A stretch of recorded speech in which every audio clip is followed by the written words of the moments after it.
welcome to the deep dive. Most of us think of social media as, the background noise of life. It's for connecting with people, building community, maybe just for the cat videos. But today, we are going to tear down that sort of glossy surface and look at something, well, something much more unsettling underneath. And that unsettling reality is really the focus of the analysis we're getting into today. It's all rooted in the work of sociologist Luiz Valério Trindade, and specifically his book, Fruste, Digitali. Which translates from Italian to digital whips. Exactly. I mean, that title alone tells you everything. This is not going to be a feel-good deep dive. The whole thesis is that these platforms aren't just failing at moderation by accident. Right. They're actively becoming these spaces of what he calls symbolic violence, where hate speech isn't just an incident, it's becoming normalized. It's gaining a kind of legitimacy. And we really need to get the mission of this analysis. It argues that words online, they aren't just simple insults. They're not just people letting off steam. They're tools. They're instruments of power, of intimidation, of social control. It's an analysis that forces you to look at the whole system, not just the individual user. Okay, let's unpack this. If online hatred isn't just random chaos, what is its actual function? I mean, what is it trying to do, according to Trindade? Its function is discipline. It's about governance and exclusion. I think the core argument is so powerful because it just rips away any idea of neutrality. That nothing is neutral online. Nothing. Language, especially when it's weaponized into hate speech, is never just sitting there. It's actively performing social work. It's a way to, discipline people who step out of line, the so-called rebels, and punish them publicly. That's a really crucial distinction, isn't it? Because we're so conditioned to see it as, like, individual bad actors, the troll in the basement. Exactly, the isolated troll. But the research says this is a collective practice. So when hundreds or even thousands of people coordinate an attack on one person for challenging some kind of norm, that just stops being a provocation. It becomes this genuine collective mechanism of governance.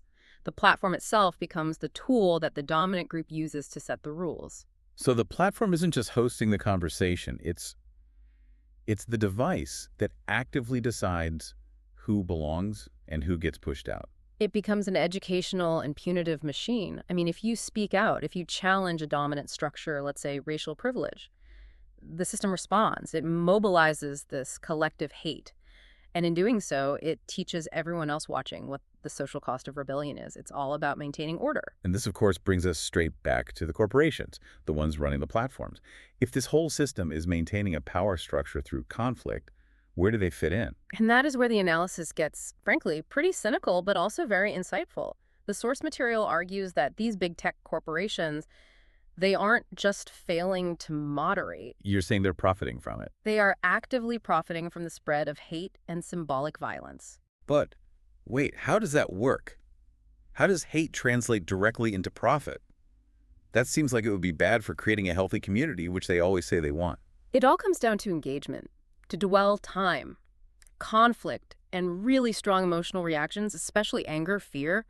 Those are the biggest drivers of engagement online. So when someone is attacked, or when you see some hateful argument blowing up, you stay on the platform longer. You watch, you comment, you defend, you join in. All of that activity is data. So the algorithm isn't designed to punish hate. It's actually rewarding it because it generates the metrics they need. Precisely. The entire system is incentivized to amplify conflict because it keeps our eyes on the screen, and that's what sells ads. If a platform actually succeeded in getting rid of all the hate, a lot of the engagement, the very conflict that drives billions in revenue, would just dry up. What's fascinating here is you see how that commercial incentive just completely shifts the technology. It stops being a communication tool and becomes an enforcement device. The profit motive ensures that all this exclusion, all this social governance, it might look chaotic, but it's actually being structurally encouraged. Now, to make sure this doesn't all stay in the realm of theory, the book does something really original. It includes a cross-cultural analysis. Yes. It compares the dynamics of racist hate speech in two very different countries, Brazil and Italy. Which is an ambitious comparison. I mean, their histories are completely different. Brazil has this very deep, entrenched history of structural racism from slavery. Italy's modern history is more about immigration, colonialism, and debates around national identity. And yet the research finds these incredibly similar core dynamics of digital hatred at play in both places. Okay, let's start with Brazil. The analysis connects this digital violence right back to that long history of structural racism. How does the digital world end up reinforcing this overvaluation of whiteness? In Brazil, whiteness is often treated as the default, the universal standard of normality. So any success or public visibility that a non-white person achieves can be perceived as a kind of transgression, A threat. a threat.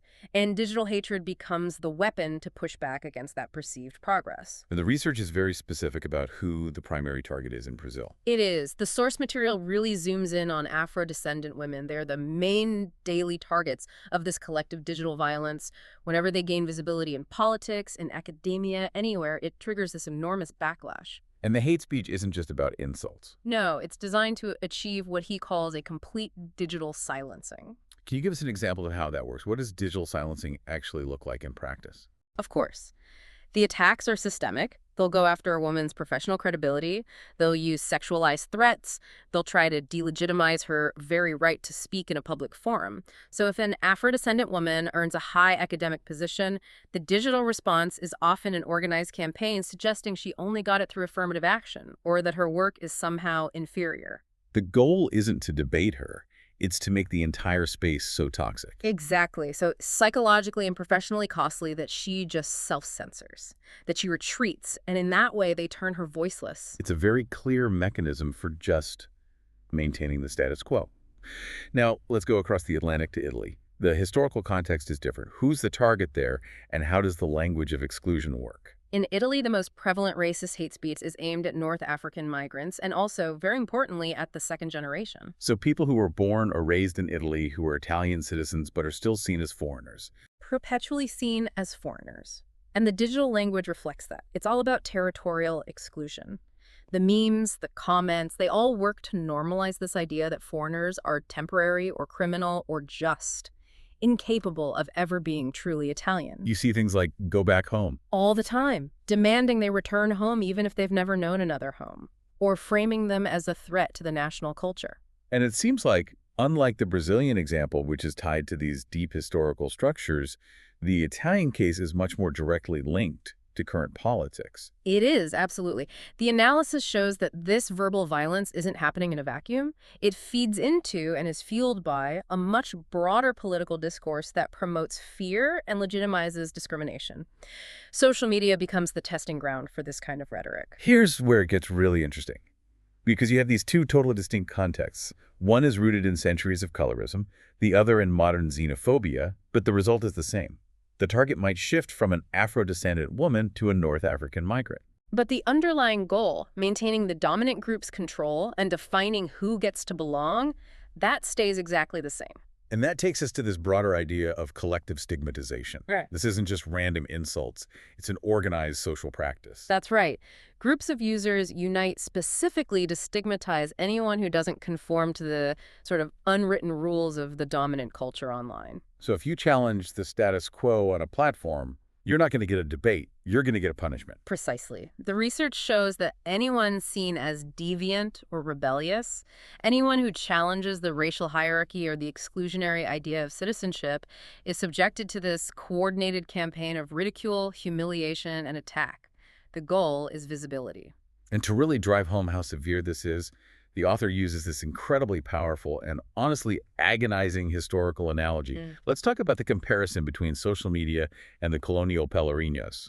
This analogy is absolutely critical. So pellerinos were public whipping posts or pillories that were used during colonial rule in places like Brazil. But they weren't just about physical punishment. They were structures put right in the middle of the town square, designed to be public theaters of cruelty. It was a spectacle. It was meant to enforce power. Exactly. The humiliation of marginalized people, usually enslaved people, was performed in plain sight for everyone to see. It was a terrifying, visible reminder to the entire population of the power of the colonial state and what happened if you dissented.